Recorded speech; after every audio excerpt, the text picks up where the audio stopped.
Hi Leo, sinong multo mo? Sino ang maring magbalik sa buhay mo ngayong November 2025? Kuha tayo ng ilang messages, guidance, energy check tayo Leo. Anong kailangan yung marinig? Subukan nating maging straightforward. Okay. Para sa mga Leo na maring makapakinig nito, message po. Sinong pwedeng magbalik sa buhay mo ngayong November, bagong buwan ng November 2025 po. Sinong multo mo, Leo? Guidance. Sino tong parang ng ghost or na-ghost? Ghost project. Hindi. Energy check, Leo. Nagtatanong. May umaangat. Guidance. Hindi tayo. Sino tong maring magbalik sa inyong buhay, Leo? November 2025.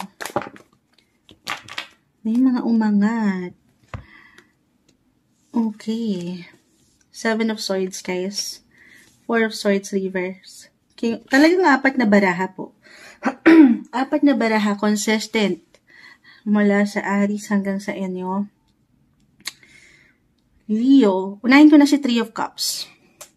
3 of Cups, ang lawak nito, this is about your friendship, social sector, anything or anyone from the past na nakasalamuhan nyo na, nakakonekton nyo na, it could be an ex-friendship. Lalo pa kung nagkaroon kayo ng tensyon nito. Okay? Or, napaka-normal, baka ngayon pa lang, November, nagpaplano na kayo, kahit sa simpleng pagpaplano po. Connection, reconnection, reunion, 3 of Cups, this is a sign of celebration. Meron kayong isa-celebrate. So, syempre pa, halimbawa, reunion, high school reunion, college reunion. Ito na, marami kayong makikita. Marami kayong makakakonekta. The 3 of Cups po talaga. Diyan po yun. Or connected po sa mga Knight of Pentacles, workmates, teammates. So, syempre pa, Leo, just only take what resonate, ha? So, aangat yung communication. 3 is about communication. Kahit over the net, may pag-uusap, may pag-connecta. Apo. 4 of Swords. Sa mas practical, 4. Physically, mentally, emotionally, kung sino yung mga lakas nyo. Or in a way, sabi ko nga, kung meron mang tension from the past, this is someone na maaaring humingi, ganun yung nakukuha kong energy ha, reconciliation, humingi ng reconciliation, or may pagpapatawad, may pagtanggap. Hindi man mapaangat yung boses, pero parang all is well, parang ganun. Kalimutan na natin yung nakalipas na. Okay. Maari kasi may hugot to, no? Para sa ilan, kung mag-apply po na meron kayo nakatensyon sa dalawa lang ito, umangat 3 and 4. Pamilya, kaibigan. Okay, sa mas practical po. Or nakatrabaho. Andito yun eh. Okay. The 7 of Swords. May nagloko, nanloko, niloko ba kayo? Nag-ghost kayo? Hindi naging totoo. And this time, maaaring mag-appear siya dyan. Nag-ghost, uangat siya. Siya ang multo nyo. Para bang may panghihinayang, or sabi ko nga, may pagtanggap naman. Mas kalma ngayon. Or ito yung gusto niyang mapaangat, na maging okay kayo. Alam ko diretso. Ito yung maaaring umangat or magpakita. Oo. Ay tayo. Leo, sinong multo nyo? November 2025, sinong pwedeng magbalik sa inyong buhay? Leo, message po. Leo. Kayo na mismo to. Lalayo pa ba tayo? And the moon. Leo and the moon.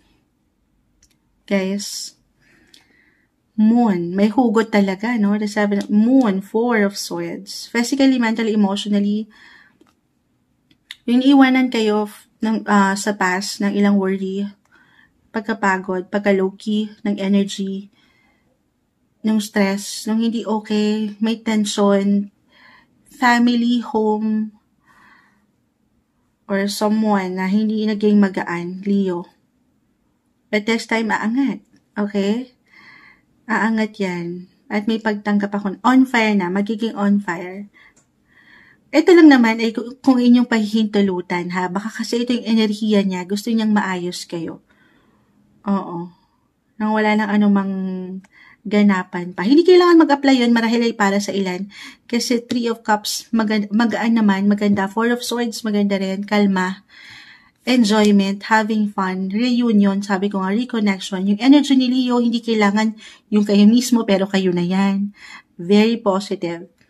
Having fun, enjoyments. Leo is in the 5th house. Kayo to, ang lawak niyan. Kanina ko pa na ma-mention sa 5th house. Ipapasok ko na rin, guys. Maring merong magbalik from the past.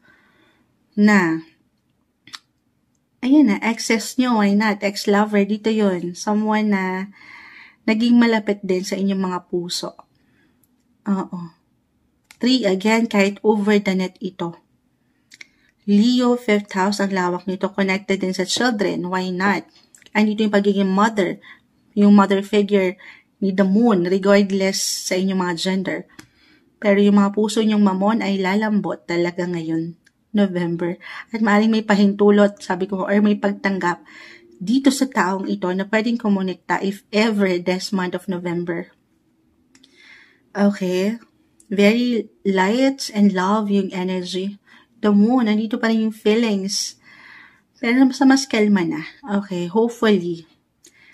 Mabangat niyo yan. Moonshot, hindi ako makarelate. Ihahabol ko to, pumasok sa aking pakiramdam. This is about Leo, yung mga passion nyo, yung mga hilig nyong gawin. Baka ito yung multo nyo. Yung mga, ayan, the moon. Yung love nyo, passion, yung creativity nyo, yung kahit sa simpleng mga hilig nyo, na baka hindi nyo nabigyan ng diin, or hindi nyo nabigyan ng priority, hindi nyo napaangat, and this time, baka sa inyo po ito kusang umangat sa inyong mga sarili, na ito yung multo nyo, babalikan ko to, this time gusto ko siyang gawin. Listen to your intuition. Malakas ang inyong mga pakiramdam. At sundin nyo kung saan kayo magiging masaya. Follow your heart. The moon is here, Leo. Ito yung multo nyo. Ito yung maaring bumalik sa inyong buhay. November 2025. Guidance lamang po para sa inyo. Leo.